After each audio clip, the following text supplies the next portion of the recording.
2 Corinthiens chapitre 7 et le verset 10. En effet, la tristesse selon Dieu produit une repentance à salut dont on ne se repent jamais, tandis que la tristesse du monde produit la mort. Alors, là, dans ce texte, bien sûr, il y avait certains grognements, on va dire, dans l'église de Corinthe par rapport aux paroles qui paraissaient un peu dures de l'apôtre. Et certains disent ou pensaient que Paul les avait attristés dans les lettres qu'il envoyait. Eh bien, il reprécisera clair qu'il ne va pas se repentir de ce qu'il a écrit, parce que ça a été inspiré par Dieu, et que finalement, cette tristesse, on doit quand même l'identifier. Des fois, on est triste. Certains, des fois, entendent la parole de Dieu, ils écoutent un message, et puis toc, ça vient contrecarrer leurs pensées. Tac, ils coupent.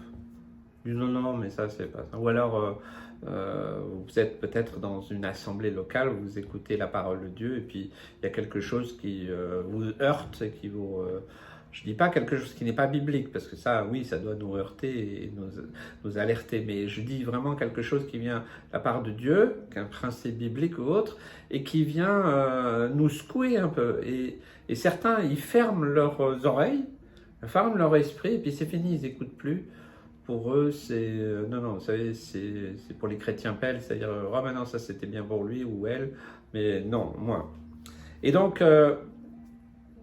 ça peut amener une forme de tristesse. On peut être attristé, ça existe. Moi, j'ai été souvent attristé aussi de différentes choses. Alors, il y a 2 types de tristesse. Paul en parle. La tristesse, c'est-à-dire que, par exemple, confronté à la parole de Dieu, voilà, quelque chose que le Seigneur identifie très, très clairement dans votre vie. Eh bien, quand vous... au fond de vous-même, vous savez que Dieu vous a parlé, que ça vous concerne, que par rapport à une attitude, à une parole, une situation, un événement, quelque chose de précis, que ça vous impacte, vous. Alors, il peut avoir une forme de tristesse. Tristesse parce qu'on se rend compte. Vous savez, c'est le moment où, je ne sais pas si dans vos vies, moi, il y a plusieurs fois comme ça, où la parole de Dieu, des fois, elle vient... au moment précis, à l'endroit précis où c'est utile, mais il y a une réaction intérieure. Donc ça produit une tristesse parce qu'on se rend compte. On prend soudainement conscience que ce qu'on a fait, ce qu'on a dit, les décisions, les choix qu'on a pris, voilà, elles sont contraires à la parole de Dieu, ou en tout cas, ça... il y a un écho, il y a quelque chose qui vient nous dire oh, qu'est-ce que tu en fais là de ma parole? Qu'est-ce que tu vas en faire? Soit qu'elle rentre d'un côté et elle sort de l'autre, pardon. Mais nous avons donc la responsabilité en tant qu'enfants de Dieu, disciples de Jésus-Christ, de faire en sorte qu'une fois qu'on entend la parole de Dieu, eh bien, elle produit du fruit en nous. Donc oui, ça peut commencer par de la tristesse, parce qu'on se rend compte qu'on n'est pas aligné avec la parole de Dieu, pas aligné avec ce que l'Esprit est en train de dire. Tristesse, irritation des fois. Et là, il y a quelques minutes des fois pour réagir. Et la réaction d'un chrétien né de nouveau, c'est aussi un principe biblique. Quand vous êtes dans cette situation où quand je dis bien, quand c'est la parole de Dieu, je ne dis pas une parole d'homme méchant qui veut vous juger, vous condamner, je ne parle pas de ça. Je parle vraiment de la parole de Dieu, de l'Esprit de Dieu, et il n'y a pas de... Voilà, c'est personne en particulier qui vous vise, mais c'est la parole de Dieu qui révèle. La parole de Dieu est un miroir, il nous montre qui nous sommes. Et quand ça vient éclairer quelque chose dans nos vies, qui n'est pas clair, qui n'est pas net, eh bien oui, il y a une forme de réaction interne. Puis là, on a le choix, je vous dis, des fois ça dure quelques minutes, qu'est-ce qu'on en fait? Soit on le laisse repartir, soit on voit, ça peut nous braquer, voilà, peut-être nous bloquer. Et l'attitude de l'enfant de Dieu, c'est de dire, ok Seigneur, tu me parles. Oui, je suis attristé. Je suis attristé parce que je réalise que ce que j'ai fait, ce que j'ai dit, ma position, elle n'est pas bonne par rapport à ta parole. Je le reconnais. Donc je me repens. Il y a la repentance dont il est question là. Et la repentance, elle nous maintient au salut, elle nous maintient dans la lumière.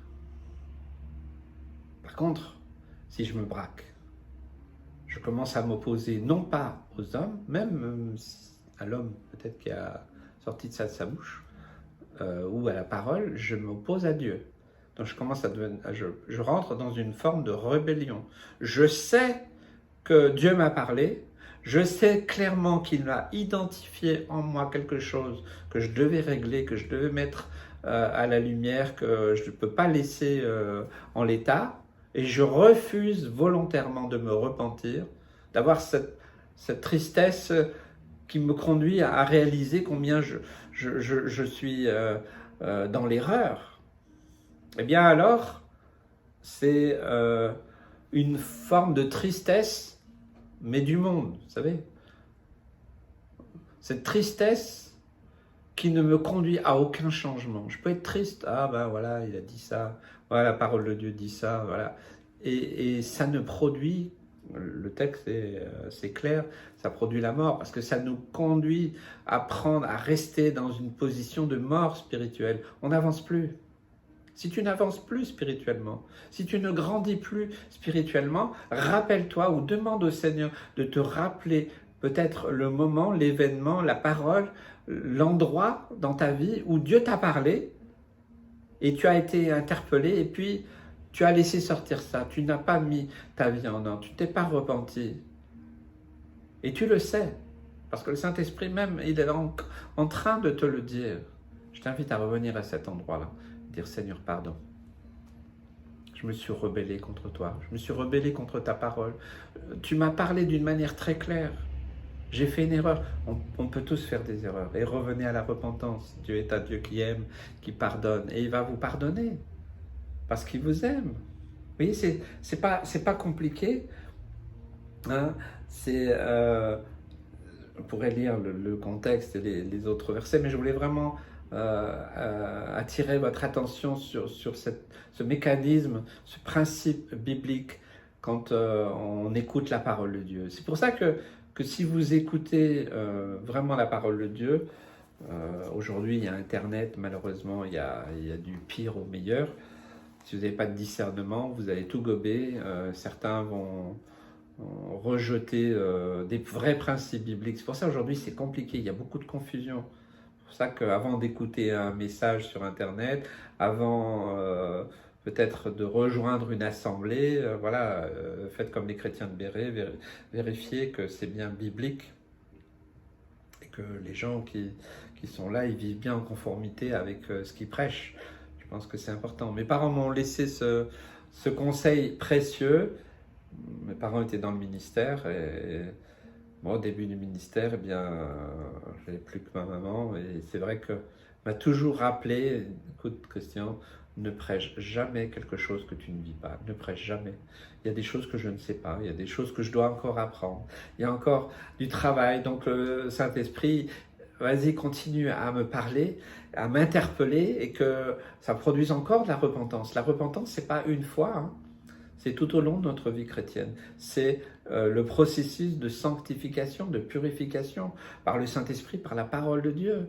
Des fois par des temps, des circonstances. Des fois Dieu utilise des personnes aussi. Mais tout ça, c'est positif. C'est bon pour nous. Alors, j'aimerais que vous puissiez méditer la parole de Dieu, prier et dire, Seigneur, est-ce qu'il y a un endroit dans ma vie où ce que tu m'as dit, je le savais et je sais encore que c'est ce que tu m'as demandé de faire, d'arranger, de mettre de l'ordre dans certains domaines et je ne l'ai pas fait et je me suis rebellé contre toi. Et depuis, je n'avance plus spirituellement, je ne grandis plus, je deviens un chrétien aigri, toujours à me plaindre et je n'avance pas. Alors Seigneur, je reviens à cet endroit, je me repens. Et Seigneur, tu vas m'aider à corriger, à arranger vraiment les choses parce qu'en tant qu'être humain, on fait des erreurs. Voilà. Mais Dieu le sait et il nous aime. Et par amour, il te prend dans ses bras et te dit, mon enfant, voilà, c'est bien, Il n'est jamais trop tard pour revenir dans son plan, dans son amour. Alors, c'est ce que je t'invite à faire, mon frère, ma soeur. Que Dieu vous bénisse.